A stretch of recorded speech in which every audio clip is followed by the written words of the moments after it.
கல்முனை வடக்கு பிரதேச செயலகத்தின் கிளீன் ஸ்ரீலங்கா கடமைகளை ஆரம்பிக்கின்ற நிகழ்வு உங்களுக்காக தொகுப்பாக வழங்கப்படுகின்றது. புத்தாண்டு நிகழ்வினை புதிதாக இந்த பிரதேச செயலகத்திலே இன்று 2025ஆம் ஆண்டுக்கான புது நிகழ்வாக இடம்பெறுகின்றது. இந்த நிகழ்வின் முதலாவது அம்சம் தேசிய கொடியேற்றி வைத்தல். எங்களுடைய மதிப்புக்குரிய பிரதேச செயலாளர் திரு TJ அதிசயராஜா அவர்களால் இந்த தேசிய கொடி ஏற்றி வைக்கப்பட்டது.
தொடர்ந்து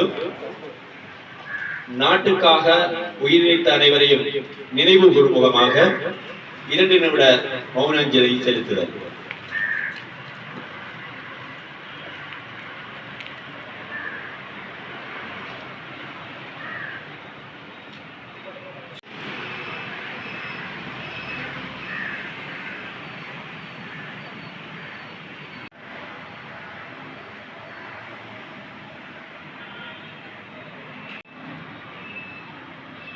நன்றி. அதனைத் தொடர்ந்து எங்களுடைய பிரதேச செயலாளர் திரு விஜய் அதிசராஜ் அவர்களால் நிகழ்த்தப்படுகின்றனர். ஸ்ரீலங்கா பிரஜைகளை சத்திய பிரமாணம் நாட்டு மக்கள் அனைவரினதும் உள்ளங்களை புதிய எதிர்பார்ப்புகளுடன் நிரம்பியுள்ள வேளையில் நாம் 2025 வருடத்தில் காலடி எடுத்து வைக்கின்றோம். நாடு என்ற ரீதியில் நாங்கள் தவறவிட்ட சகவாழ்வு, சமூக பொருளாதார அபிவிருத்தி, நவீனத்துவம் மற்றும் கலாச்சார வாழ்வு என்பவற்றை மீண்டும் அடைவதே எமது எதிர்பார்ப்பாகும். எமது நாட்டை மீள கட்டியெழுப்பும் சவாலுக்கு முகம் கொடுக்க வேண்டியுள்ளது என்பதை நாம் நன்கு அறிவோம். கிளீன் ஸ்ரீலங்கா என்பது வளமான நாட்டையும் அழகான வாழ்க்கையையும் கட்டியெழுப்பதற்கு அத்தியாவசியமான கூட்டு அர்ப்பணிப்புடன் செயலாற்றும் அத்துடன் பொறுப்புக்கூறும் தொழிற்பாடாகும். இன மத அல்லது அரசியல் பேதமின்றி இத்தேசிய நிகழ்ச்சி திட்டத்துடன் இணைந்து செயலாற்றுவதற்கு உறுதிமொழி அளிக்கின்றோம். சகல நடவடிக்கைகளிலும் அனைத்து பிரஜைகள் உயர் சமூக அந்தஸ்தை அடைவதற்கு உறுதுணையாக அமைகின்ற ஒற்றுமை பொறுப்புக்கூறல், சிக்கனம், வெளிப்படைத்தன்மை மற்றும் சமத்துவம் ஆகிய விடயங்களை முன்னுதாரணமாக கடைபிடிப்பதற்கும் அத்தர நியமங்களை பாதுகாத்த வண்ணம் பிரச்சனைகளுக்கு தீர்வு காண்பதற்கும் அர்ப்பணிப்புடன் செயற்படுவோம். அபிமானம் கொண்ட இலங்கை பிரஜை என்ற வகையில் அழகான நாட்டை கட்டியெழுப்பதற்கும் வளமான வாழ்க்கையை அடைவதற்கும் நேர்மையுடனும் ஒரே நோக்கத்துடனும் அர்ப்பணிப்புடனும் செயலாற்றுவோம் என்பதற்காக சத்திய பிரமாணம் செய்கின்றோம். நன்றி. உங்கள் அனைவருக்கும்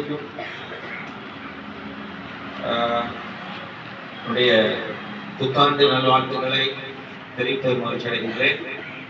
இந்த ஆண்டு எம் அனைவருக்கும் சிறப்பானதும் மகிழ்ச்சியானதுமான ஆண்டாக அமைய வேண்டும் என்று நான் எல்லாம் வல்ல இறைவனை பிரார்த்தித்துக் கொள்கின்றேன். உண்மையில் இன்றைய இந்த நிகழ்வு பொது நிர்வாக அமைச்சின் சுற்றுலாத்திற்கு ஏற்ப இடம்பெற்றுக் கொண்டிருந்தாலும் கூட இது ஒரு புதிய கலண்டர் ஆண்டின் புதிய நாள். நாங்கள் ஒரு புத்துணர்ச்சியுடனும் புது சிந்தனைகளுடனும் புது தீர்மானங்களுடனும் இந்த ஆண்டிலே நாங்கள் காலடி எடுத்து வைக்க வேண்டிய ஒரு நாள். அந்த வகையில் நாங்கள் ஒரு ஒன்றுகளுடன் இந்த கடமை, இந்த வருடத்துக்கான முதலாவது கடமை நாளை ஆரம்பிப்பதற்கு நான் மகிழ்ச்சி அடைகின்றேன்.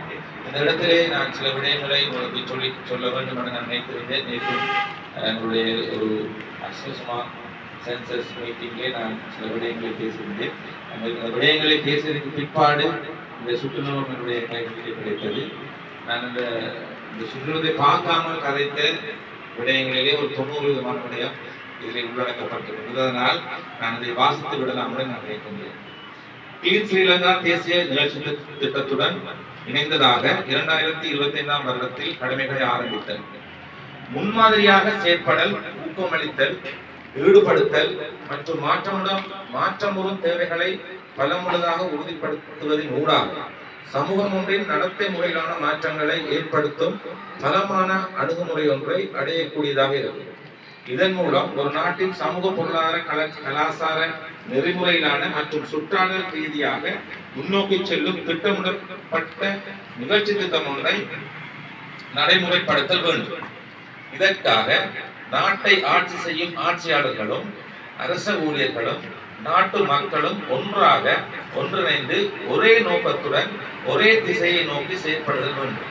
தேசிய மட்டத்தில் அவ்வாறான நிகழ்ச்சி திட்டம் ஒன்றை நடைமுறைப்படுத்த வேண்டிய தேவை புதிய அரசாங்கத்தினால் இனம் காணப்பட்டுள்ளது.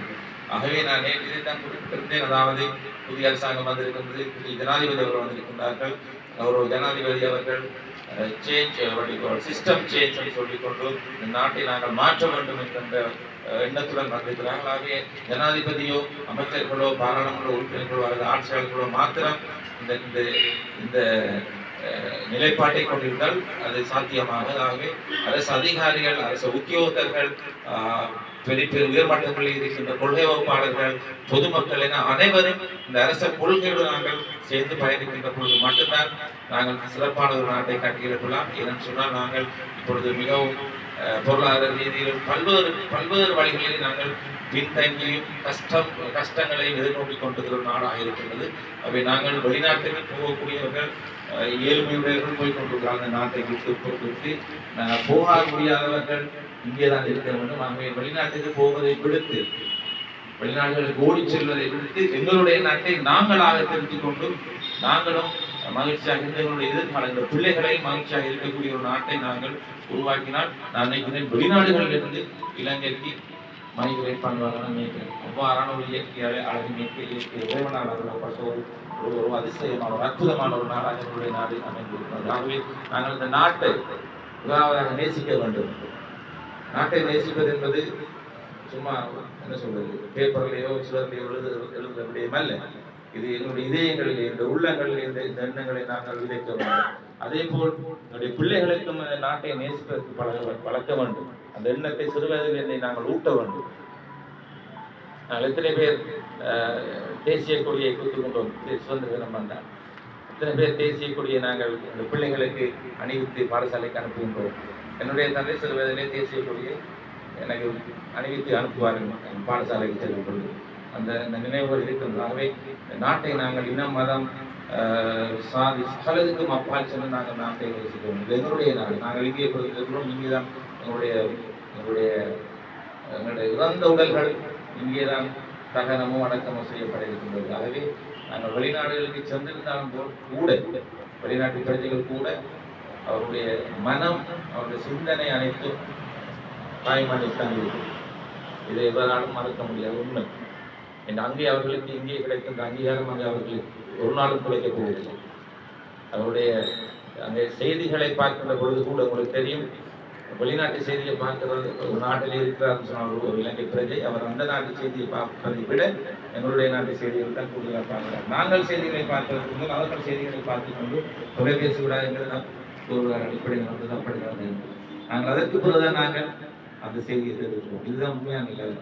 ஆகவே நாங்கள் என்ன செய்தார்கள், மைக்ரேட் புலம்பெயர்ந்தார்கள், புலம்பெயராவிட்டால் இது எங்களுடைய நாடு. நாங்கள் அனைவரும் ஒரு இடத்திலே மாற்று வழியில் நாங்கள் இந்த கட்டத்திலே நாங்கள் எங்களுடைய பாதையை மாற்றினால்தான் நாங்கள் கொஞ்சம் கஷ்டப்பட வேண்டியிருக்கின்றது. ஏன்னா நாங்கள் பல்வேறு துருப்பிடித்த மோசமான மிகவும் மோசமான சில கலாச்சாரங்களை பழக்க வழக்கங்களும் நாங்கள் அடிமையாகி கொண்டிருக்கிறோம். ஒரு அரசு துறையை எடுத்துக்கொண்டால் பொய் சொல்லி உங்களை எல்லா விடயத்திலும் பொய், அந்த பொய்யை நாங்கள் பொய்யாக நாங்கள் நினைப்பதில்லை. அட்வான்ஸ் ப்ரோக்ராம் போறதும் போய், டயரி எழுதுறதும் போய், போன் சொன்னதும் போய், வாரன்னு சொன்னதும் போய், சகலதும் போய்க்குள்ளதான் போகுது.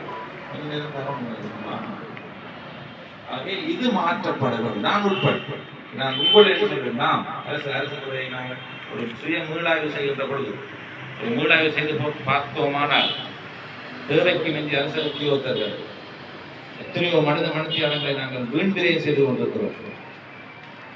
இந்த நிறுவனத்துக்காக நாங்கள் ஒரு மாதம் எவ்வளவு செலவழிக்கிறோம், எத்தனை எங்கள் உள்ளிடங்கள், ஒரு மாசத்துக்கு எவ்வளவு சம்பளம், எவ்வளவு கரண்ட் பில், எவ்வளவு என்ன சொல்றது அக்கௌண்டிங் சொல்லுவாங்க, ரன் பண்றது எவ்வளவு அவுட்புட், எவ்வளவு காசை எத்தனை கோடியை நாங்கள் செலவழிக்கிறோம். இது அவுட்புட், மக்களுக்கு எந்த வகையில் இந்த அவுட்புட் கிடைக்கிறது. அவை இந்த இடத்தில் நாங்கள் தீர்மானம் எடுக்க வேண்டும். உண்மைக்கு அரசு நான் மிகவும் மாதங்களுடன் இருக்கின்றேன். நிறைய விடயங்கள் என்னுடைய மனசில் இருக்கின்றது. சந்தர்ப்பம் கிடைக்கின்ற பொழுதெல்லாம் அவற்றை கொட்டி தீர்ப்பேன். உங்களுக்கு சில வேளைகள் அரியண்டமாக இருக்கலாம். என்னடா இது இந்த மாதிரி நீங்க நீக்கணும் எனக்கு தெரியாது. ஆனா அரசு துறை சரியா வரணும், நாடு சரியா வரணும், சமூகம் சரியா வரணும். ஒவ்வொரு பிரஜையும் நாங்கள் உண்மை உள்ள நேர்மை உள்ள பிரஜைகளாக நாங்கள் வாழ்ந்தால் மாத்திரம்தான் நம்மளுடைய நாட்டை தேர்ந்தது. இல்லாட்டி இதே போலதான் இருக்கு. அவை நாங்கள் பல்வேறு மோசமான கலாச்சாரங்களுக்கு நாங்கள் பழக்கப்பட்டிருக்கிறோம். பழைய காலத்தில் அப்ப அது இருந்ததில்லை. யாழ்ப்பாணத்திலிருந்து இந்த இலங்கை முழுவதும் பொத்தியில் தொடக்கம் மலேகம் வரைக்கும் யாழ்ப்பாணத்திலிருந்து ஆசிரியர்கள், அரசு உத்தியோகத்தர்கள் அந்த சிறிய சம்பளத்துடன் கடமையாற்றி மிச்சம் பிடித்து அங்கே ஆதரங்களும் வாங்கி போட்டுத்தான் சென்றிருக்கிறார்கள். இதுதான் நம்முடைய முன்னோர்கள், எங்களுக்கு முன்னிருந்த அரசு உத்தியோகர்கள், அரசு அதிகாரிகள் வாழ்ந்த விதம். எங்களுக்கு ஒரு அடுத்த ரோடு டிரான்ஸ்ஃபர் வந்தாலே எங்களுக்கு கொஞ்சம் கஷ்டமாயிடும். அடுத்த ஊர் உங்களுடைய மனப்பாங்க நாங்கள் எந்த அளவுக்கு நாங்கள் மாறுகிறோம், நாங்கள் எந்த அளவுக்கு அர்ப்பணிக்கிறோம், எந்த அளவுக்கு எங்களோட மனப்பாங்க நாங்கள் மாற்றி வைத்திருக்கிறோம், அது பரவாயில்லை. தேர்தல் கடமைக்கு எலெக்ஷன் டியூட்டி 5 வருஷத்துக்கு ஒரு தடவை எலெக்ஷன் டியூட்டி கூட கொஞ்சம் தள்ளி வந்தா போறது ரெடி ஒரு நாள் அதையும் சொல்லி மாற்ற வழிகிறது. கட்சி தூரம் வந்து கிட்ட போடுறாங்க. அப்படி நாட்டை கட்டி ஆம்பளை என்று பொம்பளை என்று பெண்கள் பெண்கள் அப்படிங்கிற வெளியில நின்றோம். வருத்தம் சொல்றோம். பிள்ளை எல்லாருக்கும் இருக்கு. குழந்தை பிரச்சனை, குழந்தை பிரச்சனை அனைவருக்கும் இருக்குது, நான் உட்பட. நாட்டை பொறுத்தளவில் உங்களுக்கு தானே தனிப்பட்ட பிரச்சனை. நாட்டை பொறுத்தவரை பொதுவான பிரச்சனை இல்லை. நாங்கள் அதை எப்படி முகாமைத்துவம் செய்கிறோம், எப்படி ஒர்க் லைஃபை எப்படி பேலன்ஸ் பண்ணுகிறோம், தொழில் வாழ்க்கையையும் தனிப்பட்ட வாழ்க்கையும் பேலன்ஸ் பண்ணக்கூடிய இயலுமை எங்களுக்கு இருக்கின்றதா, அந்த ஆற்றல் எங்களுக்கு இருக்கின்றதா, அந்த ஆற்றலை நாங்கள் ஏன் வளர்த்துக் கொள்ளவில்லை? காலையிலிருந்து கொழும்புக்கு ஒவ்வொரு நாளும் மாத்தரை காலைக்கு ஒவ்வொரு நாளும் வேலைக்கு கற்பிடி பெண்கள், கற்பிடி உத்தியோகத்தர்கள் வேலைக்கு வந்து சாப்பாடு கட்டி கொண்டு வந்து எத்தனை மணிக்கு ட்ரெயின் போயிட்டு, எத்தனை மணிக்கு எங்களுக்கு வார ட்ரெயின், எத்தனை மணிக்கு அந்த ட்ரெயினை மிஸ் பண்ணினா அவுட் யோஜிலாம் திரும்பாகும். அதெல்லாம் இருக்கிறாங்க பொன் பெண்கள். நாங்கள் எங்களுக்கு கொஞ்சம் ரிஸ்க் எடுக்கிறது கஷ்டம். இந்த நிலை மாறும் அல்லது நீங்க வீட்டில் இருக்கிறோம் அப்படி இருந்தாலும் இந்த நாட்டத்துக்கு எங்களுக்கு நாங்கள் மிகவும் சுயநலவாதிகளாக இருக்கிறோம். உங்களுக்கு யோசிச்சு பாருங்க. இது உங்களுக்கு இலங்கை நாட்டில் குறிப்பாக இந்த கிழக்கு கிழக்கு மாகாணம் ஆக குறைய ரிஸ்க் எடுக்கிறாங்க. கிழக்கு மாகாணம் அதுலேயும் அம்பாறு விஷயம் முதலாம் பிள்ளைகள் அம்பாறு நாங்கள் யாழ்ப்பாணத்தில் எல்லாமே வந்திருக்கேன். ஒவ்வொரு மாவட்டத்தில் நிலவரம் எனக்கு ஆக முதலாம் பிள்ளை ஆக கடைசி ரேங்க் போட்டா கடைசி பிள்ளை அம்பாறை டிஸ்ட்ரிக்ட் பிள்ளை. அந்த பொடியெல்லாம் அப்படிதான் இருக்காங்க. சில ஏதாவது ஒரு சாட்டு சொல்லி கொண்டு ஐஸ் அடிக்க தான் ட்ரை பண்ணுறோம். இப்போ நாங்கள் யோசிச்சு பார்த்தா இவரே இவ்வளவு கஷ்டப்பட்டு ஒரு விஷயத்தை சொல்றாங்கன்னா அவருக்கு அந்த வேலை செய்யறது ஃபீல்டு உதாரணம் ஃபீல்டு இன்னைக்கு நான் ஃபீல்டு வேக சரியா முடித்தவொடனே எல்லாம் ஓடி வந்துடுது. ஃபீல்டுக்கு போறது, ஃபீல்டுக்கு போற நேரம் ஃபிங்கர் பிரிண்ட் வச்சுட்டு போறது, வந்து அட்டென்ஷன் ஆகணும். அங்கே என்ன செய்தீங்க ஈச் அண்ட் எவ்ரி அவர்ஸ் நீங்கள் உங்களோட ஃபீல்டில் இருந்து ரிப்போர்ட் பண்ண தொடங்கி நம்ம டிஜிட்டல் ஸ்ரீலங்கா அடுத்து பின்னால் வரணும். இது கிளீன் ஸ்ரீலங்கா. இப்போ கிளீன் ஸ்ரீலங்கா அடுத்து கரெக்டாக கமிட்டி ஒன்று போட்டுருக்குறாங்க. பிரதமர் செயலாளர் தலைமையில் அரசு துறையை திருத்தி ஒழுங்கமைக்கிறதுன்னு சொல்லலாம். அதில் கட்டாயம் டிஜிட்டல் ஸ்ரீலங்கா வரும் என்றால் நீங்கள் ஒவ்வொரு மணித்தியாலமும் உங்களோட ப்ரோக்ரஸ், உங்களோட பெர்ஃபார்மன்ஸை நீங்கள் ரிப்போர்ட் பண்ண வேண்டியது. அப்படி ரிப்போர்ட் பண்ண வேண்டிய சந்தர்ப்பம் ஒன்று வருமானா முழு பேரும் வீட்டுக்கு ஓடிக்கணும். எனக்கு ஃபீல் வேணாம், உள்ளுக்கு போட்டாங்க, நான் ஓடுதல் இந்த வாங்கலை அதை சொல்ல சான்ஸ் உண்மை. உங்களுக்கு தெரியுமா, நான் வரும்போது பேங்க் வங்கிகள் இருந்தது, இலங்கை வங்கி, மக்கள் வங்கிகள் இருந்தது. இந்த வங்கிகள் எல்லாம் லெஜர் சிஸ்டம் இருந்தது. அப்போ டிஜிட்டலைஸ் பண்ண ஆன்லைன் பண்ண வழிக்கிறாங்க, அல்லது இ பேங்கிங் கொண்டு வர வழிக்கிறாங்க. இ பேங்கிங் கொண்டு வர வழிக்கிறார். கிட்டத்தட்ட இலங்கையில் அனைத்து வங்கி ஊழியர்களும் சங்கங்களும் ஸ்ட்ரைக் பண்ணவங்க. எனக்கு தெரியாது உண்மைக்கு ஏன் ஒரு மாற்றத்துக்கு அவங்க ஏற்றுக்கொள்வாங்க. மாற்றம் பின்னைக்கு நடந்திருக்கு. எவ்வளவு வெற்றிகரமான ஒரு வங்கி சேவைகளை ஏற்றுக்கொண்டிருக்கு. Because of e banking system. இது மாதிரி கொஞ்சம் பிரச்சனை வரும். வந்து நாங்க ரெடியா இருக்கோம். இந்த நியூ ஃபியூச்சர்ல கட்டாயம் வரும். டிஜிட்டல் ஸ்ரீலங்கா, இலங்கை அரசாங்கத்துல 3 கொள்கை உங்களுக்கு தெரியும். பவர்ட்டி எலிவேஷன், அந்த வறுமை ஒழிப்பு, டிஜிட்டல் ஸ்ரீலங்கா, மூணாவது கிளீன் ஸ்ரீலங்கா. கிளீன் ஸ்ரீலங்கா முதலாவது தொடங்குவாங்க. கிளீன் என்றா சுத்தப்படுத்துறது. சுத்தப்படுத்துறது ஒரு சின்ன பாடம். எங்களோட உள்ளங்களை சுத்தப்படுத்துதல், எங்களோட மனப்பாங்களை மாற்றிக்கொள்ளுதல், எங்களோட பழக்க வழக்கங்களை மாற்றிக்கொள்ளுதல், இதுதான் கிளீன் ஸ்ரீலங்கா. மிச்சத்தை வாசிக்கிறேன், குயிக்கா வாசிக்கிறேன். ஒரு நாடு அபிவிருத்தியை நோக்கி பயணிக்கும் போது நாட்டின் அனைத்து மக்களும் இன, மத, சாதி, பிரதேச, அரசியல் வேறுபாடுகளை துறந்து ஒரே தேசமாக செயலாற்றுதல் வேண்டும். நீண்ட காலமாக மக்களின் பிரார்த்தனையாக விளங்கிய தேசிய ஒற்றுமையை கட்டியெழுப்பதற்கான பலமாக சந்தர்ப்பம் தற்போது நாட்டுக்கு உருவாகியுள்ளது. இந்நிலை உறுதி செய்யப்படுதல் வேண்டும் என்பதுடன் மீண்டும் நாட்டில் இனவாதமோ அல்லது தீவிரவாதமோ தலை தூக்காமல் வலுவான சமூக கட்டமைப்பு ஒன்றை நிர்மாணித்துக் கொள்ளும் பொறுப்பு நாடு என்ற வகையில் மீது சுமத்தப்பட்டுள்ளது. அரச ஊழியர்கள் என்ற வகையில் நாங்கள் கவனித்துக் கொள்ள வேண்டிய விடயம் யாதெனில் பொதுமக்களிடத்தில் அரசு சேவை தொடர்பில் நல்லெண்ணம் ஒன்று காணப்படுவதில்லை என்பதாகும். மீண்டும் வாசிக்கிறேன். அரச ஊழியர் என்ற வகையில் நாங்கள் கவனித்துக் கொள்ள வேண்டிய விடயம் யாதெனில் பொதுமக்களிடத்தில் அரசு சேவை தொடர்பில் நல்லெண்ணம் ஒன்று காணப்படுவதில்லை என்பதால் இந்நாட்டில் அரச சேவை மூலம் நாட்டு மக்களின் எதிர்பார்ப்புகள் நிறைவேறாவிட்டால் அல்லது அவர்கள் திருத்திக் கொள்ளாவிட்டால் அது பற்றி ஆழமாக சிந்தித்து செயலாற்றி அரசு சேவையை மீண்டும் அரசியலமைக்க வேண்டிய நிலை காணப்படுகின்றது. இதற்காக புதிய அரசாங்கத்தினால் பல்வேறு யோசனைகள் முன்வைக்கப்பட்டிருப்பதுடன் அவற்றை நடைமுறைப்படுத்தி அரசு சேவை மீது மக்களுக்குள்ள நம்பிக்கையை மீண்டும் வென்றெடுக்கும் பொறுப்பு அரசு சேவையை சாரும். ஒவ்வொரு நாட்டினரும் அபிவிருத்தியில் பலமான அரசு சேவையின் பங்களிப்பு செய்வதுடன்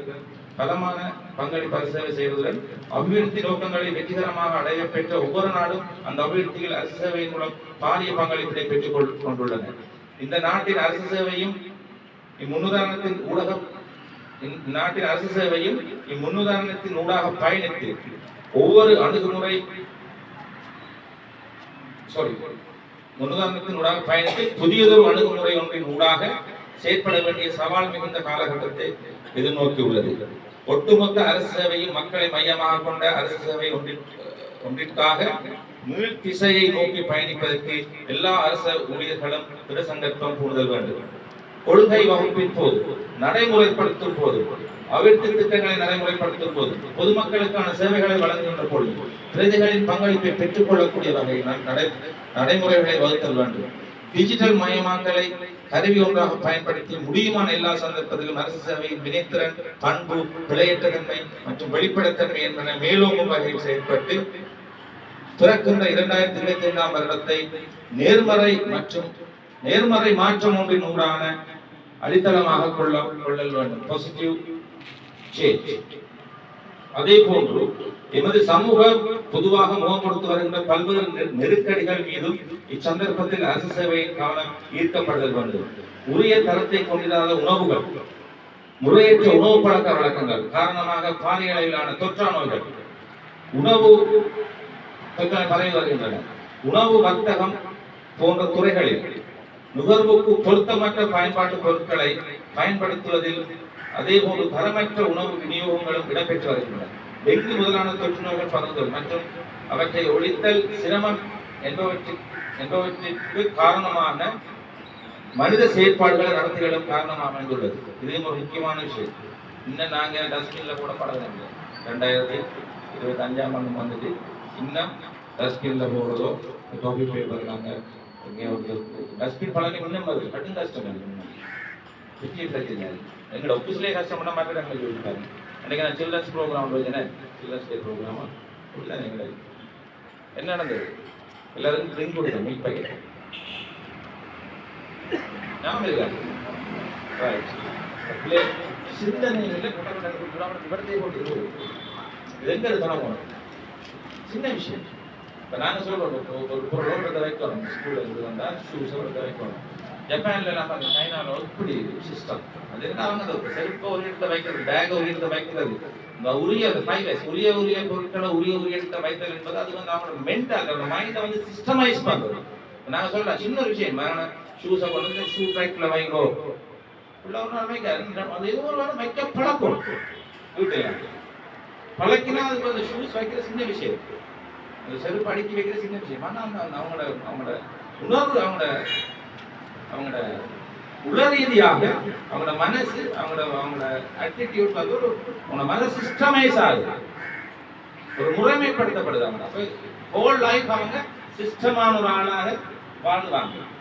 இந்த மாதிரி சின்ன விஷயங்கள்லாம் இந்த விடயத்தில் உள்ளடக்கப்பட்டிருப்பது மிகவும் ஒரு என்னுடைய எதிர்பார்ப்பும் ஏற்ற மாதிரி நான் தான் இந்த செயற்குள்ள போட்ட மாதிரி எனக்கு நல்லா இருந்தது. மனசுக்குள்ள இருந்த அவ்வளோ விஷயம் இந்த செயற்குள்ள வந்து நான் சந்தோஷமாக பார்ப்போம்.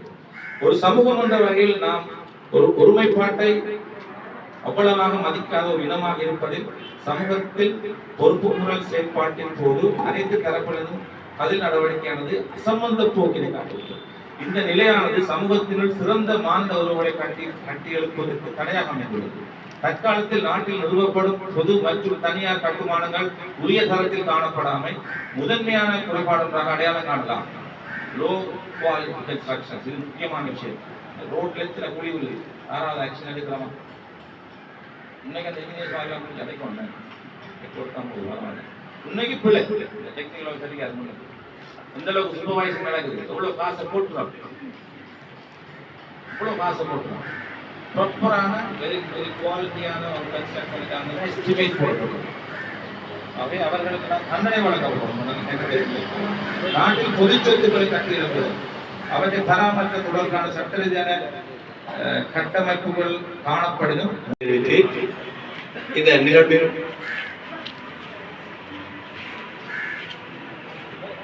இந்த நிகழ்வானது இத்துடன் நிறைவு பெறுகின்றது. இந்த நிகழ்வுக்கு ஒத்துழைப்பு வழங்கிய உங்கள் அனைவருக்கும் நன்றியை கூறி நன்றி.